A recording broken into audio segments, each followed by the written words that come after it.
Siren alarm.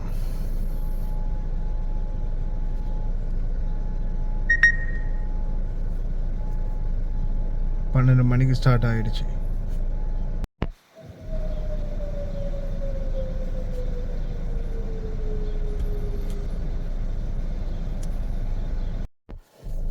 அஸ்ஸலாமு அலைக்கும் வரஹ்மத்துல்லாஹி வபரகாத்துஹு. சரியா ஜும்மா தொழுகைக்கு பின்னால்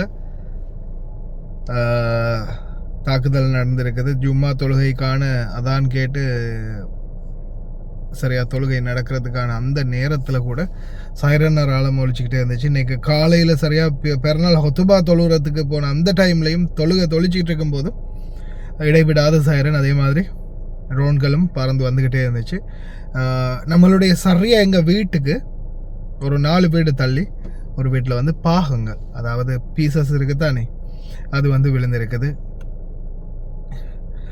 காலையை ஃபுல்லாகவே போலீஸ் க்ரௌடு, செம்ம ஜனம் இந்த இடத்துல. பக்கத்துலேயும் போகலைன்னா அப்படியே தூரமாக நின்று பார்த்துட்டு அப்படியே உள்ளே போயிட்டேன். வீடியோ நம்ம சும்மா நிற்க மாட்டோம், போனால் வீடியோ எடுத்துட்டோம். கை சும்மா இருக்காது, ஃபோனும் சும்மா இருக்காதுன்னு நான் மெதுவாக உள்ளே போயிட்டேன். அன்பார்ந்த உறவுகளே, தற்போதைய சூழலில் இன்றைக்கி பெருநாள்னாலே இந்த கணக்குதுன்னா, இப்போ பெருநாள் முடிஞ்சதுக்கப்புறம் என்ன மாதிரியான நிலைமை உருவாக போகுதுன்றது படைத்தவனுக்கே தெரியும். அதே மாதிரி இன்றைக்கி இப்போதைய சிச்சுவேஷனில் பார்த்திங்கன்னா, குவைத்துடைய எண்ணெய் சுத்திகரிப்பு நிலையத்தில் மீனா அல் அஹமதி இன்றைக்கி காலையில் சரியான மாதிரி தாக்குதல் நடந்திருக்கு. மல்டிபிள் ட்ரோன் அப்படின்னு சொல்கிறாங்க, அதாவது நிறைய ட்ரோன்கள் வந்து தாக்கியிருக்கிறதா சொல்கிறாங்க மீனா அல் அஹமதியில், அதாவது அஹமதி போர்ட்டில். அதே போல் பார்த்திங்கன்னா முடிந்தவரை தொடர்ந்துமே ட்ரோன்களையும் வரக்கூடிய மிசைல்களையும் நாங்கள் எங்களால் முடிஞ்ச அளவுக்கு போராடி தடுத்துக்கிட்டே இருக்கிறோம். ஆனால் உள்துறை அமைச்சகம் தொடர்ந்துமே அவேர்னஸ் பண்ணுறது ஒன்று தான், எக்காரணத்தை கொண்டும் தயவு செய்து ட்ரோன்களோ மிசைல்களோ வரும்போது அதை வந்து வெளியில் நின்று வீடியோ எடுக்காதீங்க, பார்க்காதீங்க. குறிப்பாக வந்து சரியாக உங்களுடைய ஏரியாவில் தான், டெஸ்டினேஷனில் தான் வெடிக்குது. இப்படி அண்ணாந்து பார்க்கும்போது மேலே வெடிக்குது அல்லது கொஞ்சம் தூரத்தில் வெடிக்குது அப்படின்ற சிச்சுவேஷன் வரும்போது அந்த மாதிரி இடங்களில் பாதுகாப்பான இடத்துக்கு போயிருங்க. அதாவது கான்க்ரீட் உள்ள மாதிரி இடங்களில் போயிருங்க, ஸ்லப் மேலே இருக்கக்கூடிய மாதிரி இடங்களுக்கு. என்ன காரணம்னா, ஏதாவது ஒரு பாகங்கள் பீஸ்கள் வந்து விழுந்துடலாம் அப்படின்றத வந்து மென்ஷன் பண்ணுறாங்க. தயவு செய்து அன்பார்ந்த உறவுகளே ரொம்ப கவனமாக இருங்க. ஏன்னா இனி வரும் நாட்களில் நம்ம பாதுகாப்பாக இருக்க வேண்டியது, ட்ரோன்கள் இவங்க எப்படி தடுத்தாலும். அடுத்தது சில ட்ரோன்கள், இப்போ நேற்று நைட்டு ட்ரோன் வந்து அதுக்கு பிறகு நான் வீடியோ ஒன்று போட்டிருந்தேன், அதுக்கு பிறகும் பார்த்திங்கன்னா பறந்து வந்துச்சு. சரியா ஏதோ என்னால் முடிஞ்ச வரைக்கும் நான் வெளியில் உங்களுக்கு ஃபேஸ்புக்கில் வீடியோ போட்டுட்டு ஸ்டாப் பண்ணுறேன், இப்போ தான் ட்ரோன் போயிடுச்சு அப்படின்னு சொல்லிட்டு ஸ்டாப் பண்ணுறேன். மறுபடியும் அதே பகி சத்தத்திலேயே ட்ரோன் பறக்குது. அதுக்கப்புறமா நான் என்ன பண்ணேன், சரி சத்தத்தை மட்டும் கேளுங்க.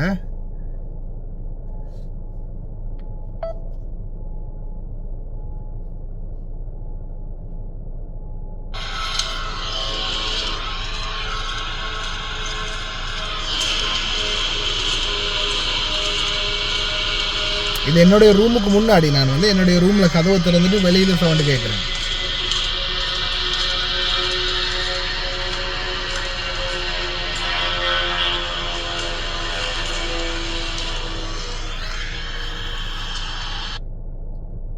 சரியா மேலாலேயே பறந்து போகுது, வீட்டுக்கு மேலால். அதுவும் ரொம்ப பணிவா.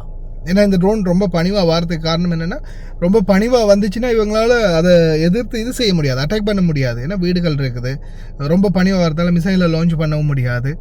அதனால் அது வார வேகத்தில் அதை விட்டுருவாங்க, சரி வந்து தொலையட்டும் அப்படின்னு. அதை பக்கத்தில் அந்த இது சுட்டு வீழ்த்தக்கூடிய மாதிரி ஏதாவது இதுகள் இருந்துச்சுன்னா அது சுட்டு வீழ்த்தும். அப்படி இல்லாத பட்சத்தில் அது விழுந்தே ஆகும்.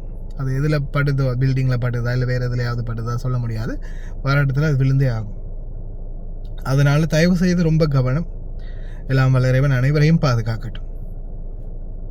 والصلاة والسلام على أشرف المرسلين سيدنا محمد وعلى آله وصحبه أجمعين.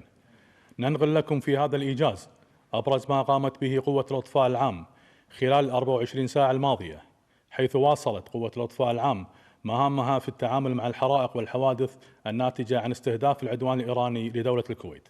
وقد تعاملت 6 فرق من قوة الإطفاء العام صباح اليوم مع حريقين في موقعين مختلفين، الأول في مصفاة ميناء الأحمدي والثاني في مصفاة ميناء عبد الله، حيث تم استهداف وحدتين تشغيلتين بطائرات مسيرة معادية. وقد باشرت فرق الإطفاء التعامل مع الحريقين فور وصولهما من خلال عمليات المكافحة والسيطرة عليهما قبل انتشارهما، ولله الحمد تم إخماد الحريقين في وقت قياسي. وأود أن أوضح أن قوة الإطفاء العام ومنذ بداية هذا العدوان الآثم تعاملت مع 76 بلاغ غير اعتيادي نتيجة اعتراض الدفاعات الجوية، شملت حرائق ناتجة عن شظايا متفرقة سقطت من طائرات مسيرة أو صواريخ، بالإضافة إلى تنفيذ عمليات استعداد وتأمين لمواقع مختلفة في أنحاء البلاد. وفي ختام الإيجاز تؤكد قوة الإطفاء العام أن جميع منتسبيها يؤدون واجبهم الوطني بكامل يقظة وإخلاص ومسؤولية، ومستمرين في أداء مهامهم بكل عزم، واضعين حماية الأرواح والممتلكات والأمن المجتمعي فوق كل اعتبار. حفظ الله الكويت وشعبها من كل مكروه في ظل القيادة الحكيمة لسيدي حضرة صاحب السمو أمير البلاد المفدى القائد الأعلى للقوات المسلحة الشيخ مشعل الأحمد الجابر الصباح، حفظه الله ورعاه، وسمو ولي عهده الأمين الشيخ صباح خالد الحمد الصباح، حفظه الله. والسلام عليكم ورحمة الله وبركاته.